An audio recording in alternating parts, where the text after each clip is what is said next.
Sumainyo ang Panginoon. At sumainyo. Ang mabuting balita ng Panginoon ayon kay San Lucas. Papuri sa iyo, Panginoon.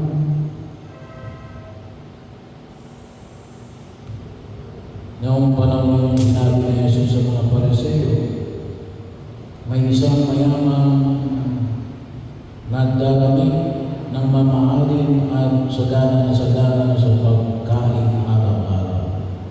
At may isa namang pulubing nangangalang Lazaro, tatag ng suka, na nakalupasay sa may pintuan ng mayaman upang mamulot kahit umong nahulog mula sa hapag ng mayaman. At doon nilapitan niya ng aso at inilaan ng kanyang mga suka. Namatay ang pulubing at dinala ng mga anghel sa piling ni Abraham. Namatay din ang mayaman at inilibing sa gitna ng kanyang pagduusal sa Hades. Tumingala ang mayaman at kanyang natanaw sa malayo si Abraham, kapiling si Lazaro. At sumigaw siya, "Amang Abraham, mahabag mo kayo sa akin.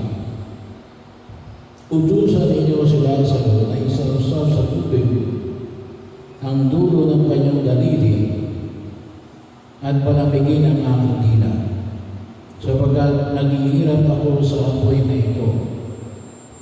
Ngunit sinabi sa kanya ni Abraham, "Anak, alalaanin mo nagpasasa ka sa buhay sa ibabaw ng lupa, at si Lazaro ay nagtiis ng kahirapan. Ngunit ngayon ay inaalib siya rito, samantalang ikaw naman ay naglulusa. Higit sa lahat, inilagay sa pagitan natin ang isang malaking bangin upang ang mga nari niya hindi makapariyan at ang mga nariyan na hindi makaparinig." At sinabi ng mayaman, "Kung gayon po, Amang Abraham, ipinamamanig ko sa inyong papuntahin sila sa bahay ng aking ama, sapagkat ako may 5 kapatid na lalaki. Paroonin na ninyo siya upang bataan sila nang hindi sila humantong sa dakong ito ng pagdurusa." Ngunit sinabi sa kanya ni Abraham na sa kanila ang mga sinulat ni Moises at ng mga propeta. Pakinggan nila ang mga iyon. "Hindi po, sapat ang mga iyon," tugon niya. "Ngunit kung pupunta sa kanila ang isang babae na muling nabuhay, tatalikdan nila ang kanilang mga kasalanan."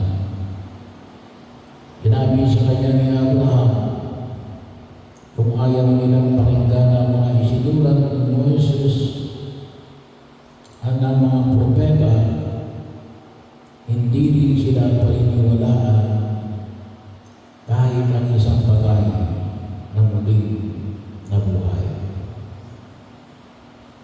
Ang mabuting balita ng Panginoon. Pinupuri